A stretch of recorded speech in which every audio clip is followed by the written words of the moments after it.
2017 is coming to a close and Microsoft just finished their worst year in Xbox history, while Sony finished their best year in PlayStation history. But somewhere this year, the two brands crossed tracks between the Xbox and the PS4.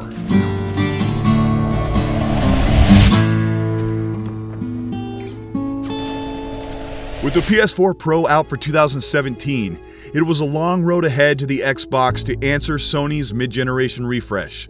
Xbox was off to a very rough start, coming off of the best lineup in Xbox history in 2016.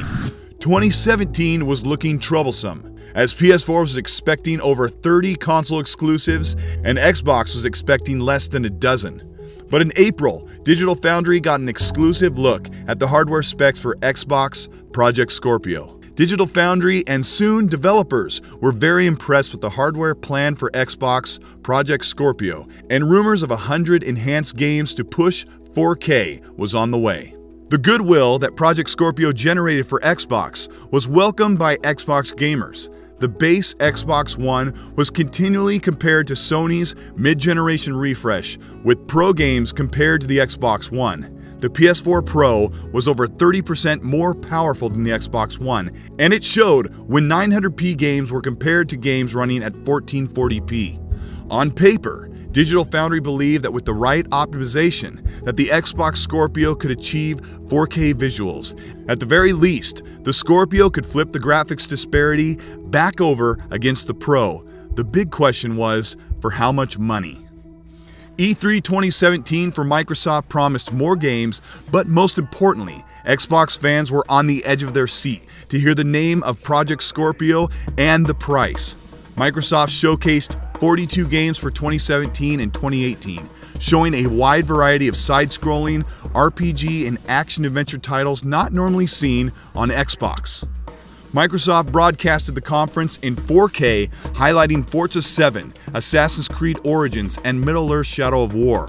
Big games that were a no-show in 2017 were Sea of Thieves, State of Decay 2, and Crackdown 3.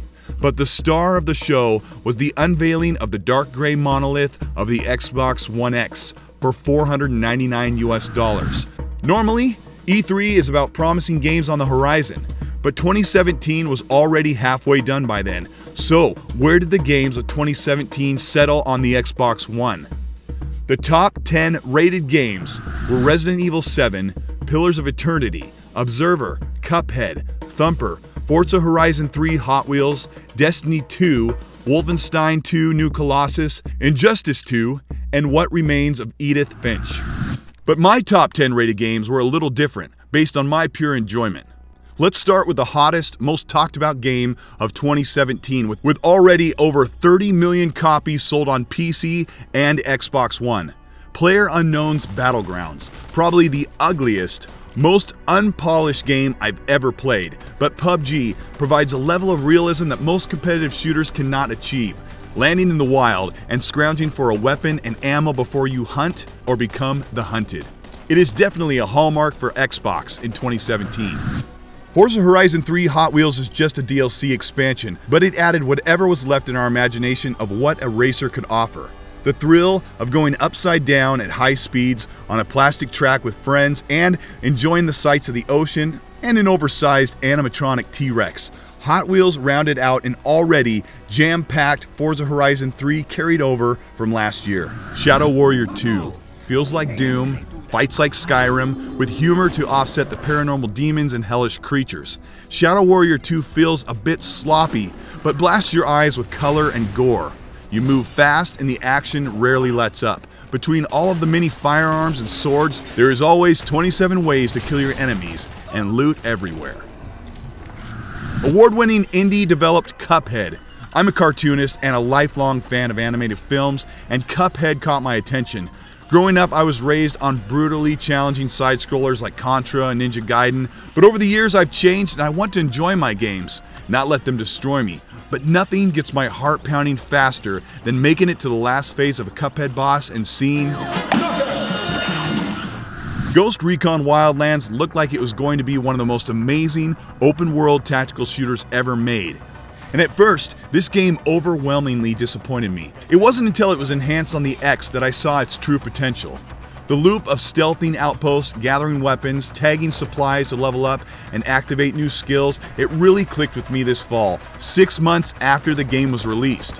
When you're with a good friend, this game really shines.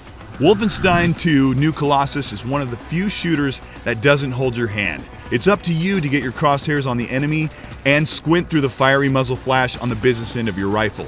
The story of Wolfenstein doesn't hold back and really wants you to feel like you should be dispensing Nazis. I'm not even done with this masterpiece, and soon this game will be moving way up on my list. There are so many controversial games that got blasted in reviews for menial things. Mass Effect Andromeda was bombed for corny facial animations and simple graphics. And that wasn't even the true issue. Mass Effect Andromeda was a shell of the former trilogy in scope and exploration. But I thoroughly enjoyed it. Even though I never fell in love with any of the characters, the combat was fun and flexible, and I got over 40 hours of enjoyment out of Andromeda. Maybe I'm still riding on the fun I had in Dirt 2 back in 2010, but I had faith in Dirt 4. It's a great looking racer. Dirt 4 has some of the most hectic looking weather, with violent rain in the mud and fog so thick you'll be brake happy on the most simple rally courses. What keeps Dirt 4 from being one of the greats is the repeating events over and over, and I was constantly comparing it to the ever-changing Dirt 2 and its exciting presentation. Forza Motorsport 7. I had just recently begun an appreciation of sim racing with Forza 6 on Xbox One and Forza Apex on PC, so I was excited to see how Forza 7 would play on the Xbox One X. Microsoft truly delivered on the native 4K 60 experience, something that took quite a bit of horsepower on my PC to achieve. The subtle camera sway in the game and fluttering windshield wipers headlong into the wind really sold the sense of speed, and before long, I was level 50. Middleearth Shadow of War brought everything I loved about Shadow of Mordor, and then added droppable loot for dispatching captains and war chiefs. The story offered more varied and bigger set pieces, letting you take control of larger-than-life beasts and powers. The addition of fortress raids and defense added a layer of Shadow of War that made the 40-hour adventure hard to top.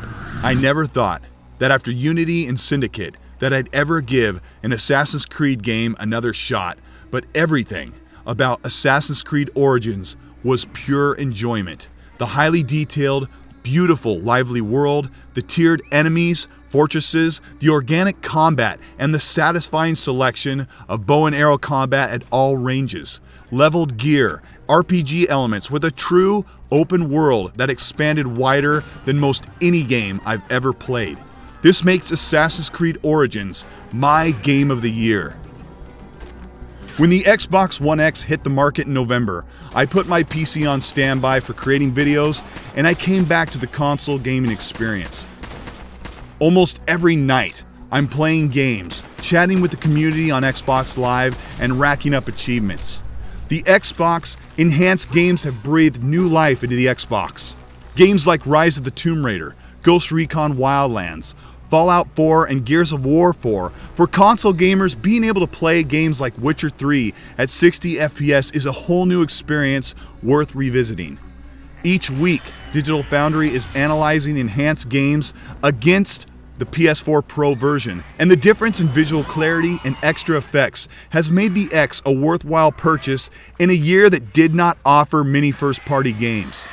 But remember, good games will always be on console, sometimes more than we can buy or even keep up with. But when the Xbox One X offers some of these great games with better visuals, it is a benefit that makes the price of admission worth it. For exclusive games in 2017 like Cuphead, Forza 7, and PlayerUnknown Battlegrounds, Xbox had a decent year for gaming with a couple awards. But for the hardware to push all of these great games now and into next year, the Xbox One X has really been the crowning achievement for a very cloudy 2017. This has been an interesting year for Xbox, but it has been an outstanding year for me.